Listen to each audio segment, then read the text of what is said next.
I've got a bunch of these hardy tools. This one doesn't have a hardy shank, and each has a specific function.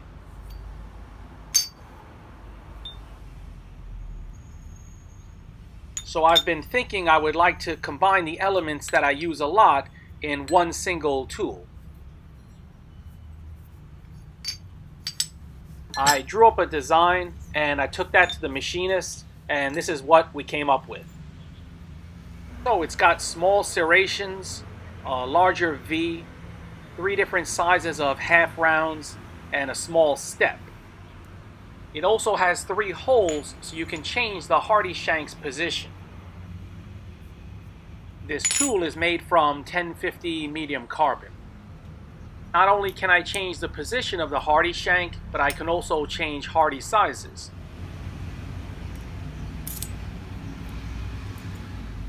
I need to give a big shout out to Leroy Barker and Zachary Muir. Both guys gave recent generous donations to the channel, and I really appreciate it. Thanks, fellas. Not only that, Leroy has also purchased one of these tools already.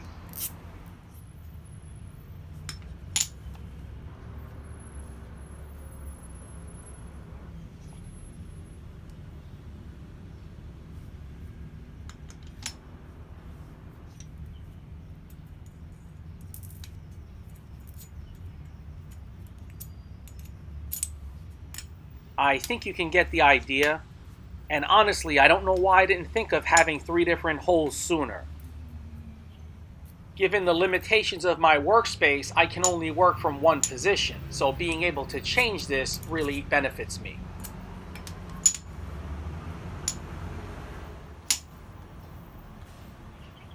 Maybe you might even use this on an angle.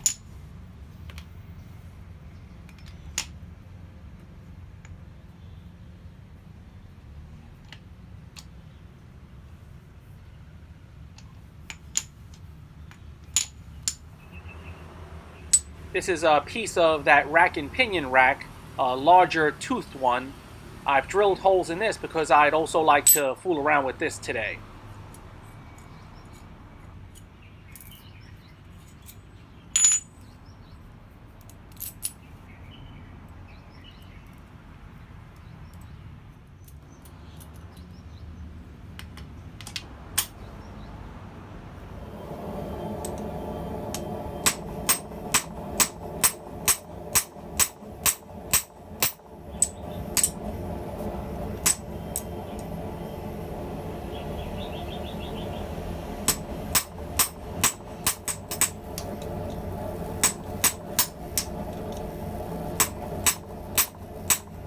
Every now and then I like to freestyle with different shapes that might be decorative or create different possible tong jaws and the like.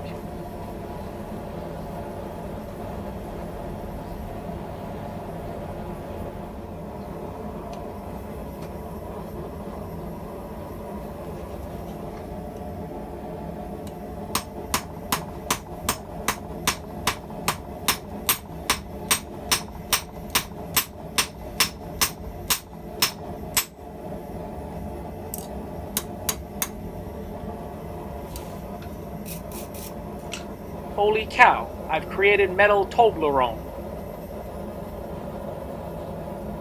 But seriously, this could definitely be decorative on something. This is a quick interlude showing all the different touch marks I had made by the engraver.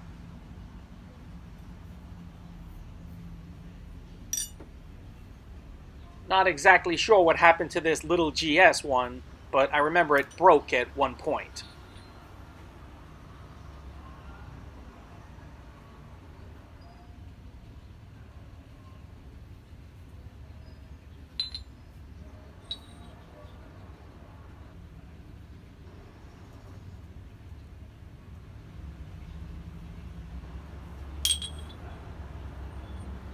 This is probably the one I use the most.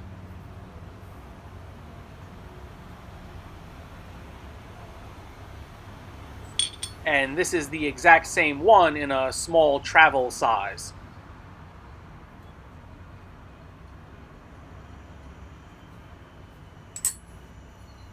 And that brings me to my newest, my latest design, Bonehead approved skull. I really like this one, though it's not the easiest to use. It might have to undergo some changes.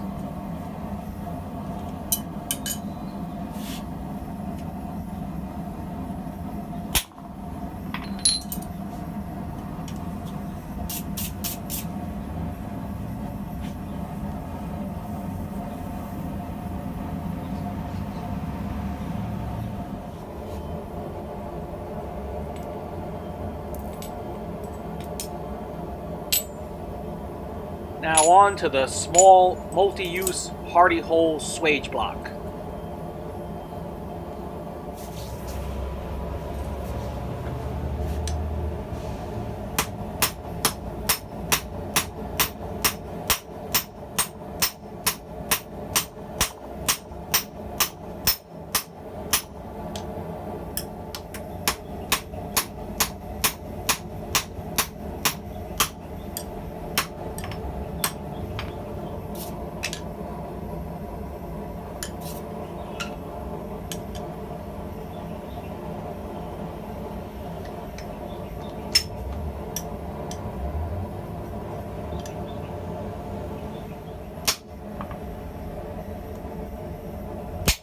My idea is to have a tong jaw that's serrated on the back end for flats and has a round at the front end for rounds.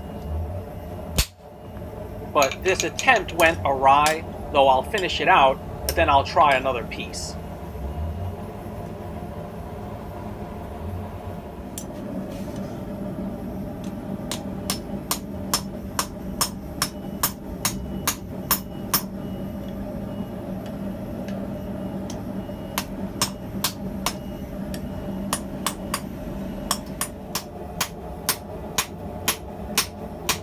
Yeah, this is not exactly what I wanted. I should have put the half round just at the very end. Oh well, this is all just experimenting.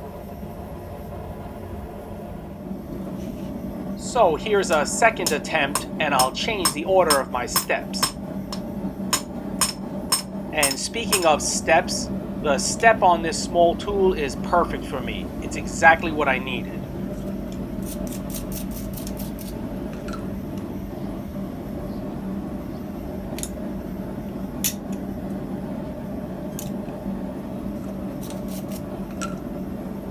By the way, this tong is really lightweight and has pipe handles. You might remember me making this a while back.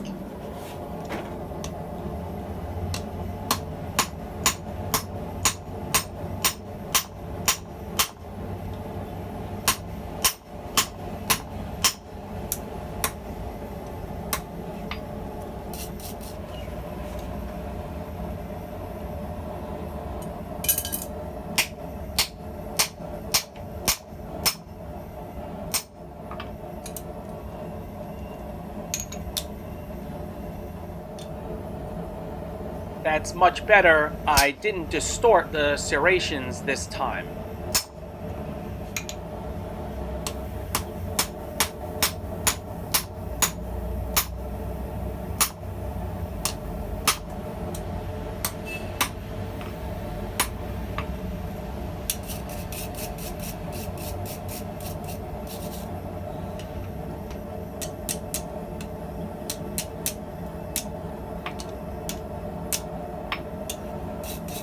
Interesting. I'll probably make an upcoming tong video using this jaw design. So my mark looks good here, though a bit deep. On the other side I took a strike and it left some stray marks. The problem with this mark is that because the letters are so small and blunt, it has a tendency to rebound, and when it rebounds, it touches hot steel, even just lightly, it'll leave stray marks like that.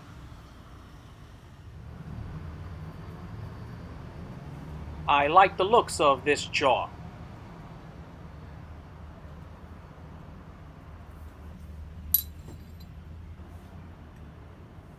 And this piece of metal Toblerone has real potential.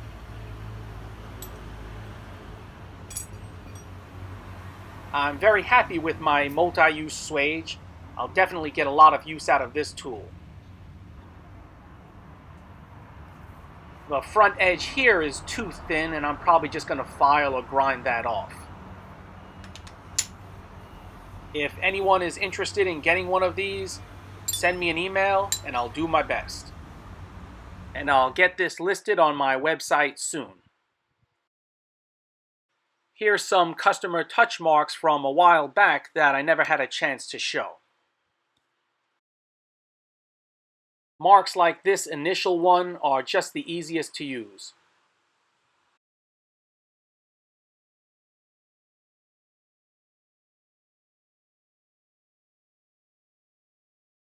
You can see how tiny this one is next to my thumbnail. You can't go wrong with a name in a standard font. I can put my bonehead stamp of approval on my work now. Catch you guys next time.